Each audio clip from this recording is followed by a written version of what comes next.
Amigos e amigas, irmãos e irmãs, vamos a mais uma liturgia da palavra que eu transmito sempre nos meus endereços digitais, @Paulo Roberto Maciel 6 no Instagram, @Paulo Roberto Maciel, Maciel 7919 no YouTube, endereço geral Paulo Roberto Maciel.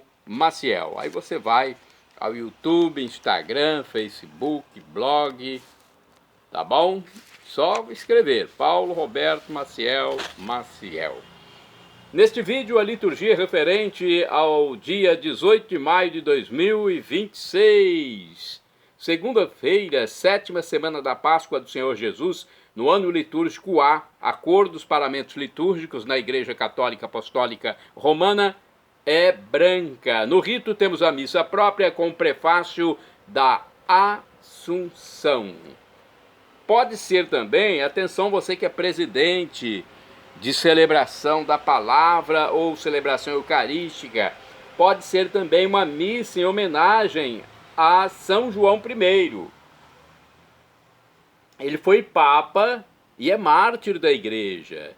São João I. Memória facultativa, ok? Aí a cor é vermelha, tá bom? Se você é presidente de celebração eucarística ou da palavra. Primeira leitura dos Atos dos Apóstolos, capítulo 1, capítulo 19, versículos do 1º ao 8º.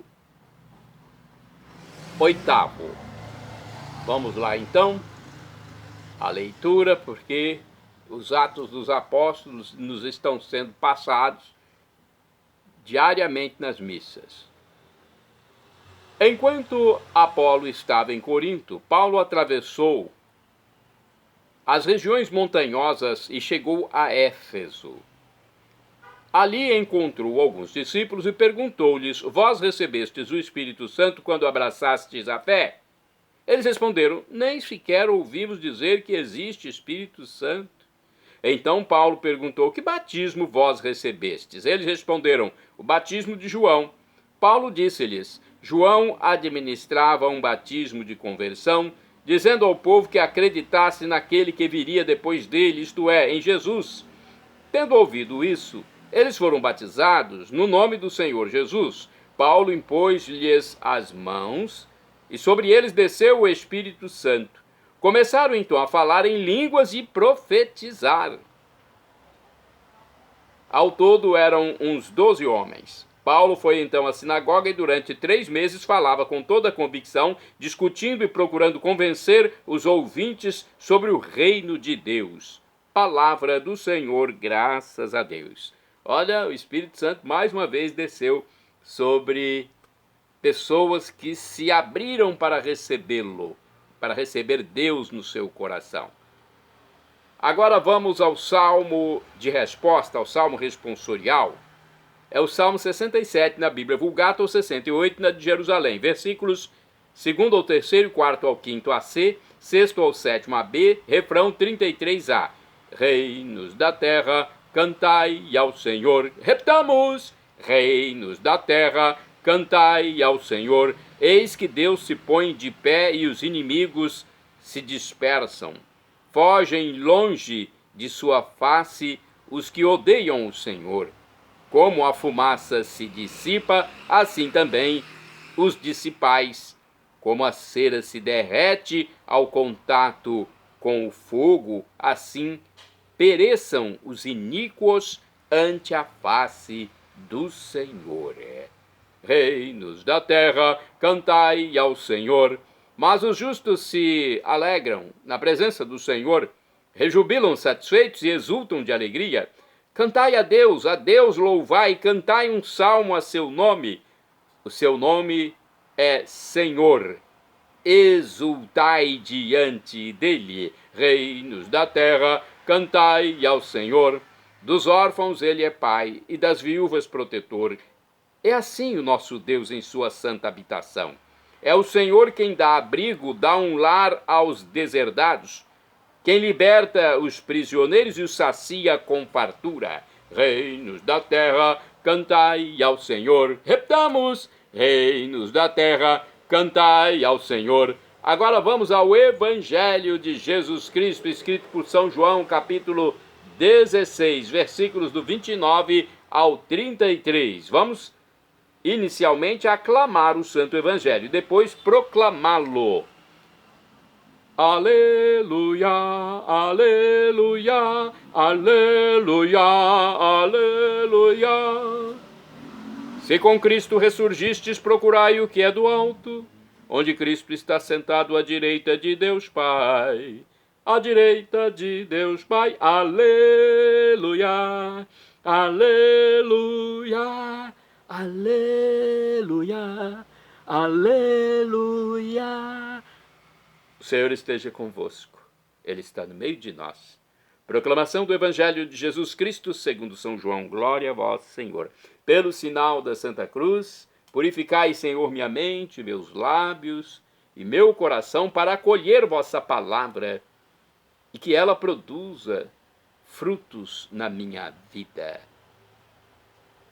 Naquele tempo, os discípulos disseram a Jesus: Eis agora, retificando, naquele tempo os discípulos disseram a Jesus: Eis, agora falas claramente e não usas mais figuras. Agora sabemos que conheces tudo e que não precisas que alguém te interrogue. Por isso cremos que vieste da parte de Deus. Jesus respondeu: Credes agora? Eis que vem a hora, e já chegou, em que vos dispersareis, cada um para seu lado, e me deixareis só. Mas eu não estou só, porque o Pai está comigo. Disse-vos estas coisas para que tenhais paz em mim. No mundo tereis tribulações, mas tende coragem. Eu venci o mundo. Palavra da salvação. Glória a vós, Senhor. Então, olha aí, Cristo antes da crucificação, hein? Ele falando que os apóstolos iam dispersar o que aconteceu realmente. Só depois da vinda do Espírito Santo é que eles se fortaleceram.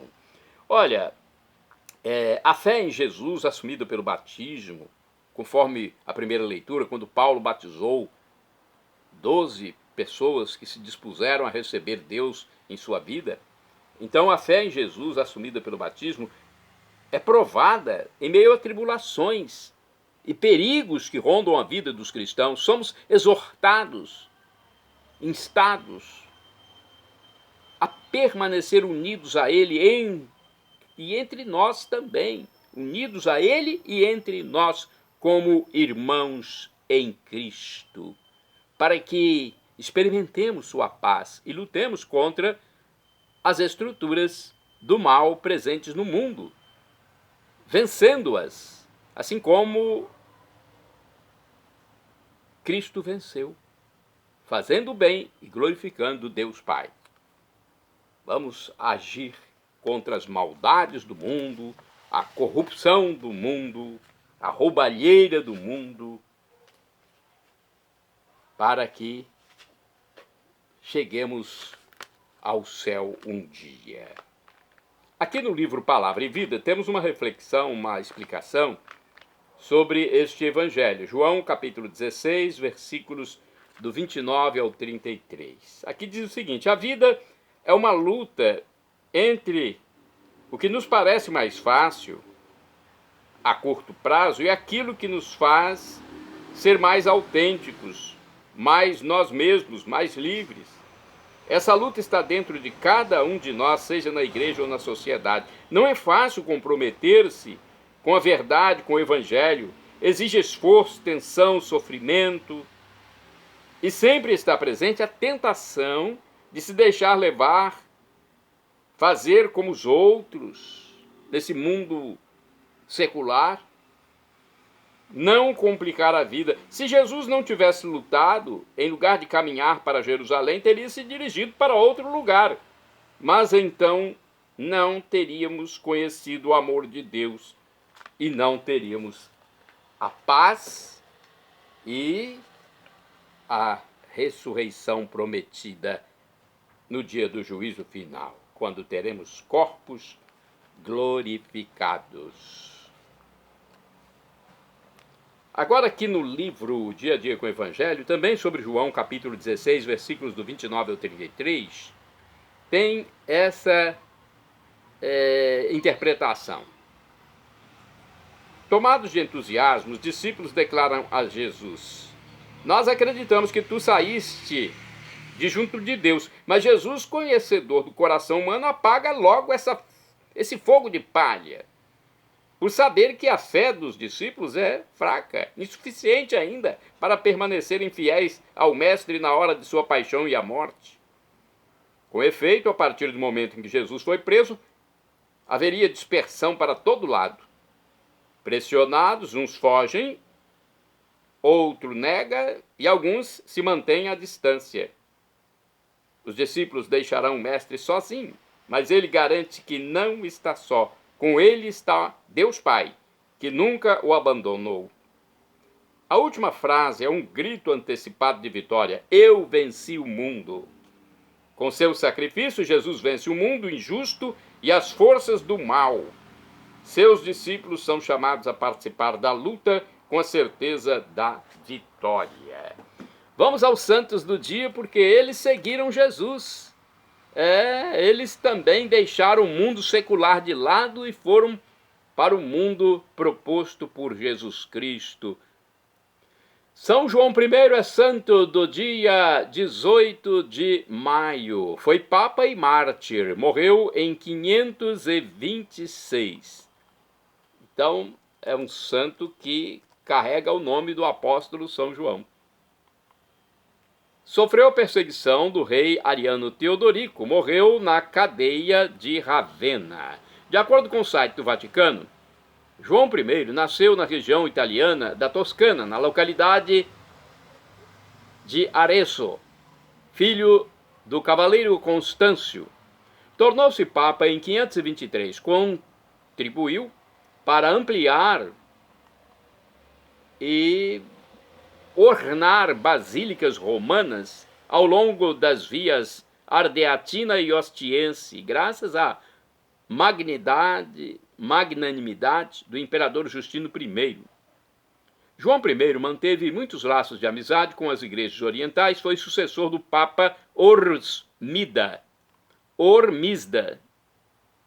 Foi sucessor do Papa Ormisda, que pôs fim ao cisma entre Roma e Constantinopla graças à colaboração do imperador romano do Oriente, Justino I, tio de Justiniano. O cisma eclodiu em 484 por causa de Enoticon, uma nova elaboração da fé por obra do imperador Zenão e do patriarca de Constantinopla, Acácio, que tentaram um compromisso impossível entre a fé católica e a heresia monofisista, que defendia uma única natureza de Jesus Cristo, a divina. Jesus era humano também, humano e divino, né? O novo Papa, no entanto, teve que se deparar mais com o arianismo, que dizia que a natureza divina do Filho era inferior à do Pai. Os godos que reinavam na Itália e seu rei Teodorico eram de fé ariana, e a questão religiosa estava fortemente entrelaçada com a política. Em 523, o imperador do Oriente, Justino I, que tinha grande consideração pelos católicos, promulgou um decreto contra os arianos do Oriente, que obrigava-os, olha só, esse decreto obrigava os arianos, não é, a se retratar e devolver aos católicos as igrejas ocupadas e bens confiscados durante invasões. Ele os proibia também de ocuparem qualquer cargo civil ou militar. Teodorico estava disposto a aceitar as disposições. Ele reinava em outro lugar, mas não podia ignorar que os seguidores de sua própria fé tivessem semelhante tratamento onde quer que fosse. Em seu reino havia feito muitas concessões aos católicos. Além disso, a aproximação entre Constantinopla e a Santa Sé lhe causava medo. Então, em 524, compôs uma delegação para ser enviada a Constantinopla, da qual tomavam parte legados romanos e alguns bispos, como o de Fano, Ravenna e Capua, obrigando o Papa João I a guiá-la. O objetivo era iniciar uma negociação. João I já era idoso na época e a viagem ao Oriente era longa, mas ele aceitou. João I temia que sua recusa pudesse representar uma represália contra os católicos de Roma. Teodorico concedeu a liberdade de culto, mas impôs pesadas taxas ao clero, excluindo muitas imunidades. João sabia também que Teodorico esperava que ele conseguisse a revogação do decreto que impedia aos convertidos ao catolicismo retornar ao arianismo. Ao chegar a Constantinopla, João I foi recebido com honras, presidiu a celebração do Natal e da Páscoa e obteve algumas concessões para os arianos, mas não todas aquelas que o rei dos godos lhe havia pedido. Na volta para Roma, enfurecido, Teodorico mandou prendê-lo no cárcere de Ravenna, onde morreu pouco tempo depois, no ano 526. A seguir, suas relíquias foram trasladadas para a Basílica de São Pietro, onde São João I é venerado como um mártir da fé. Santo Érico IX é santo do dia 18 de maio, morreu em 1161. Foi rei da Suécia que enviou o bispo Santo Henrique à Finlândia para propagar o evangelho. Foi apunhalado por seus inimigos enquanto participava da Santa Missa. Santo Érico, rogai por nós. Santo Érico IX. São Félix de Cantalício ou Cantalício é santo do dia 18 de maio. Foi um religioso, morreu em 1587. Foi um frade capuchinho e passava a maior parte da noite em oração. De dia percorria as ruas pedindo esmolas e socorrendo pobres e doentes. De acordo com o endereço eletrônico Templário de Maria, Félix Porro nasceu na pequena província agrícola de Cantalício, em Rieti, na Itália. Em 1515, filho de uma família muito modesta de camponeses, teve de trabalhar desde a idade de menino, não podendo estudar. Na adolescência, transferiu-se para Città do Cali, a fim de trabalhar como pastor e lavrador numa rica propriedade. Tomava conhecimento sobre a vida dos padres e o evangelho, praticando a oração contemplativa associada à penitência e caridade. Aos 38 anos de idade, entrou para os capuchinhos. Em 1545, depois de um ano de noviciado, emitiu a profissão dos votos religiosos no convento Monte São João, na primeira geração dos capuchinhos. No início da vida religiosa, passou entre os conventos de Monte São João, Tivoli e Palansana de Viterbo, e no fim de 1547 se transferiu para o convento São Boaventura em Roma, sede principal da ordem, onde viveu mais 40 anos, sendo chamado de Frei Félix de Cantalício. É uma história longa, hein? Pois é, Frei Félix de Cantalício, que é um santo hoje da Igreja Católica. O Papa Clemente XI o canonizou, e o corpo de São Félix repousa na Igreja da Imaculada Conceição em Roma. Bem-aventurado do dia 18 de maio, o beato Burcardo. Morreu no século XII. Foi presbítero, ou seja, padre. Bem-aventurada do dia 18 de